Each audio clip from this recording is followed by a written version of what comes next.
Welcome back to the Real Estate 401k Show. I'm your host, Mike Weinstein, alongside Justin Frederick and Ryan Gerdes. Now, it seems like, and rightfully so, it seems like we pick on California quite a bit. And so we're going to talk about a new proposed bill in California, but we're not really here to spend the next 15 minutes talking about California as much as how awesome.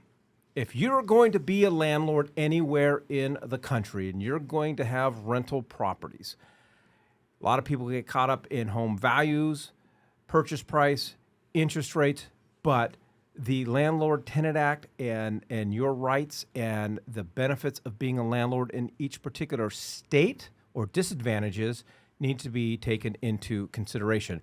All right, so California. House Bill or AB 2216 involves pets. This bill aims to overhaul existing rental norms by outlawing inquiries about pets on rental applications, abolishing additional monthly charges for pet owners, often termed as pet rent, and capping pet deposits. So, if this bill goes through, this guy, he is an Assembly member, Matt Haney, from the city of San Francisco. It is unfair now, according to him, for me as a landlord in California to ask on the rental application whether you have a pet. So I'm pretty much going to have to review this rental application, possibly now go under contract in this lease agreement, and I don't know if you have a pet or not. Last time I checked, I am not a constitutional lawyer, nor should I be. It's been a while since I've read the Constitution and the Bill of Rights, but I'm pretty darn sure, as much as we love our furry friends, they are not a protected class. They do not have the same rights that we do as humans and as Americans. They're going to have to change the whole Fair Housing Act. Like literally, like it's going to have to, like think about the rabbit hole that this thing is going to create. No pun intended. Yeah, right. Well, I'll have them keep coming all day long, gentlemen. You're doing good. Yeah, I mean, so what would they be? Would they be occupants? How do you run a background check on them? They just got, I think, we don't know the details. They're just going to show up with a pet? I mean, then it would be unfair to ask how many people are going to live in the house, too, at the same time. I feel like. Well, and we all know, all three of us are pretty savvy investors here. And I'm from California, and so I know a lot more. I'm not gonna say I know a lot more California investors, but I've been in it. I've lived it, and California is definitely more of a tenant-friendly state than it is a landlord-friendly state. I mean, there's just a lot of stuff that they put landlords through. Good luck evicting someone. Yeah. It's funny. Doug, one of our 1031 guys, he said, Arizona is a great place to own real estate. It's a great place to be a landlord and investor. It's even a great place to die in, but it's not a good place to get a divorce in. Yeah. And so, kind of like along those lines of thought, like California is the exact opposite, right? Like it's a horrible place to own real estate. It's a horrible place to be an investor. Great place to get a divorce. Horrible place to be a landlord. Right, yeah. And so this kind of just that tracks with everything that we're seeing here. And I mean, I don't even know how I can talk for 15 minutes about what a terrible idea this is. But what I can say is that, dude, they need to get their head out of their ass on this whole what are they trying to accomplish with this? I guess is because I sit here and I'm always trying to be devil's advocate whenever I hear these things. Like, okay, well, why would they even go down this route? To me, I don't see any upside. I don't even see how California would be making money on doing something like this. It just seems like a money pit. Well, and here's the comment by Assembly Member Haney. He emphasized the inequity perpetrated by a system that penalizes pet owners. They never think about how they are penalizing landlords. and the impact that their can cause on the laws property, and so forth has. So let's just talk about Arizona. All three of us have investment properties here in the great state of Arizona. We are all landlords. Despite home prices going up and despite interest rates, one of the factors that keeps my money in Arizona is how favorable and how fair the Arizona Landlord Tenant Act is. And it is a great place, in my opinion. It's a fantastic place to be a landlord. And I do love the tax laws. We were doing a pro forma breakdown yesterday from one of our investors, and we were going through all the numbers, and I was like, hey, look, this, because he wants to convert his primary over to an investment property or a rental property. And I said, okay, well, unfortunately, we're not at a position where this thing is going to cash flow that well. But and I'm not giving tax advice, but I am speaking on behalf of my experience with my tax strategist and her whole team. And so I can put together all these numbers and I can say, hey, look, I have John Q. homeowner here that's wanting to convert this into an investment property.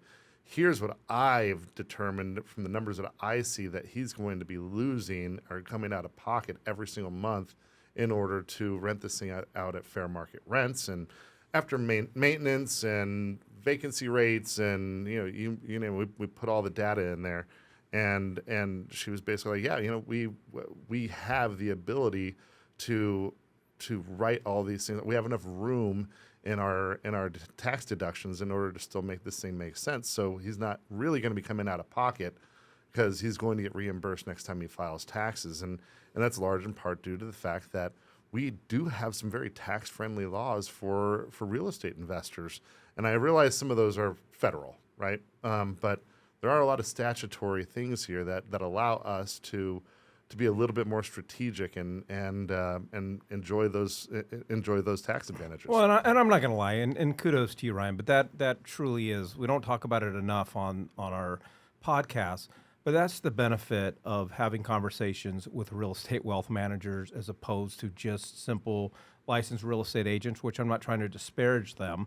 But when you're going to invest in real estate and make a decision on whether to sell your primary, buy a primary, or a decision concerning your real estate portfolio, working with a team that owns investment properties and even it makes a difference. Had the mere thought of going, hey, let's call because his accountant is our accountant, his accountant is our accountant because we introduced him, right? And so having those conversations. If you would like to learn more about investing in Arizona, more importantly, becoming a landlord in Arizona, and a free copy of the Arizona Landlord Tenant Act, all you got to do is text the word landlord to 623-AZ-RECON. That's landlord to 623-AZ-RECON. Not to put you on the spot, Justin, but have you ever had to evict someone? I've never had to evict anybody, ever. But I do have pets in my properties, and I kind of like it when I get a pet in there because I can ask all sorts of questions about the pet. Do you charge a pet deposit and additional money for a pet? I sure do. Not in California if this bill passes. I sure do. I charge more because there's there's chances that I'm going to have a destroyed backyard or something inside the house, maybe some claw marks on the walls or the doors or the windows, and I get to well, how old is your pet? What kind of breed is your pet? What are we looking at here? And I get to make a decision based on that, and I get to entertain it. And you get to have control. I get to have control. Decision-making process. Which I should. I own the property, and I don't want my property being destroyed by a pet. And no matter if they destroy it or not, there is going to be dander or hair or something that I have to worry about when I'm cleaning that place up to put a new tenant in there. So I'm very happy with the way our property or landowner rules are here. Mm-hmm. All right, Ryan, when I get into a conversation with people about life insurance, and I talk about how much life insurance I have, one of the common responses are, well, that's probably overdoing it. It's probably too much. I'm like, well, I'm getting life insurance not for me. I'm getting life insurance in case something happens to me and I want to take care of my family. I don't think I could give them too much. I don't think that's possible. And relaying that back into the Arizona Landlord Tenant Act and being a landlord here, it's when everything's going good, that's fine. But when the shit hits the fan and now all of a sudden you have to evict someone, that's the question that not enough investors ask when they buy investment properties in other states. What is the eviction process? If my tenant does not pay rent, how long is it going to take me to evict them out of the house? An important question, and I know you've evicted some people over the years. You're getting ready to evict your daughter here real soon in August. That's she's going to voluntarily evict herself. Go Sun Devils. Luckily for me, I mean, I've only had to do preliminary stuff for evictions. Am I the only one that's had to actually evict someone? I haven't had to follow through on a full eviction. I've done 5-day notices and I've done those, like the preliminary stuff, and then they've either said, "Hey, look, I'm going to make good on it," or we need to do some type of buyout process because I'm gonna be terminating the lease soon, and so we've been able to sit down and negotiate it out. But no, I haven't had to follow through on a full-on eviction. I do a lot to front load that work. Is it a foolproof science? Absolutely not. I've had plenty of people that on paper they're squeaky clean, and then they talk a good game, and then they move in, and it's like Jekyll and Hyde. Who was the person that I was talking to? We might have married some of them too. But no, I haven't had to follow through with one. But I mean, I know it is possible to get them out in 30 days, right? And then, I mean, COVID had its little thing where it had what was that memorandum or that eviction deal that came through. I went and had a very transparent conversation because there's a lot of government money out there that helped people if they were in a situation. I basically just said to them, "Hey, look, I know there's a lot of question marks in the air, and so let's just get them out on the floor. And if you need help, I am happy to assist you in getting my attorney to help you fill out these forms to get you that assistance to make sure that you pay rent. But if you don't take me up on it, and then we get to the 1st or the 15th of whatever month that's in our future, and you don't have it, I have ways of, well, not just me, our legal system here has ways of making life very uncomfortable for you. That's well within my rights as a landlord." And they said, "Fantastic. Nope, we're all good. We don't need any assistance." And I never got a phone call or whatever from them saying that they needed any help or that they couldn't make rent. And so I thought for sure I was going to have to evict somebody during that period because I knew that a couple of my tenants were in positions that had to do with entertainment.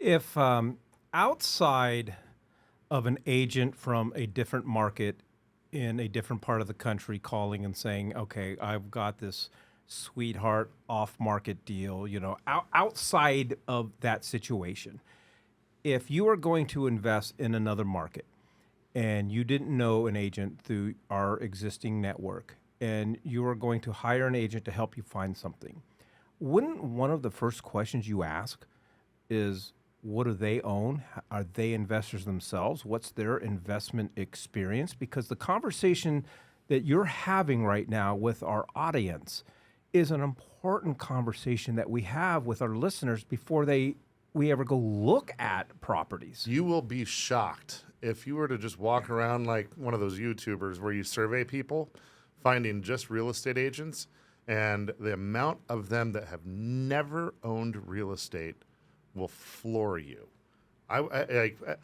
Okay, when they're fresh out of real estate school, I get it. Most of them are seeing dollar bill signs and they hear this is an easy industry and that there's I love real estate. I watch HGTV all the time and I love looking at homes, so this is a great spot for me. And then they get their license, and then they have like a 97% failure rate within the first 2 years or something like that. So I mean, I get it, but I'm talking about even seasoned people who have had their licenses for years that have never owned real estate. It is. I don't know what the numbers are, but I do know that I've talked to a ton of them. They're like, oh, I love this stuff, and I've sold, however many, 20, 30, 40 different properties, and they've never owned real estate. And it floors me. Like, how can you sell the lemonade but not drink it? I bet you the number's north of 90% that haven't ever dealt with investment properties. I bet you. It's north of definitely 90. investment. Definitely properties. investment Yeah. properties. Yeah, definitely. Which is wild to me, because you're, like you said, you're preaching this, you're talking the talk, but you're not We're walking drinking the the walk. Kool-Aid. Yeah. We're drinking Right. the Kool-Aid. And Right. it's like buying an IPO and doing inside trading that's legal. Yeah. Right? Like if you're an agent, you normally know when properties are coming on the market before anyone else does. And if there's good point. if there's a situation where, hey, somebody's going to buy it, somebody's going to profit off of it. It happens all the time because either sellers can't fix up something, or they need right now money, or there was a death in the family, or there was a divorce in the family, or something, and they just need to move away from that situation because they want to just cut ties emotionally or financially or whatever. And then they turn around and they never make an offer on it. They turn that over to, and so I know a lot of people are like, well, Ryan, why would I ever work with you if whenever you get a good deal that comes along, that you're not just going to take it up yourself? And I'm like, well, I get it, but I know numbers, right? And I can teach you how to identify those types of situations, because you know what? You as a consumer or non-licensed person definitely run into these situations all the time. You just don't know how to identify them. Yeah, and would you trust me if I was in a position to buy something and I pass up an amazing opportunity? We're investors ourselves. You better dang understand that we're going to jump on them too. We do jump on them. The good news is it's not a very realistic situation, because you would never know.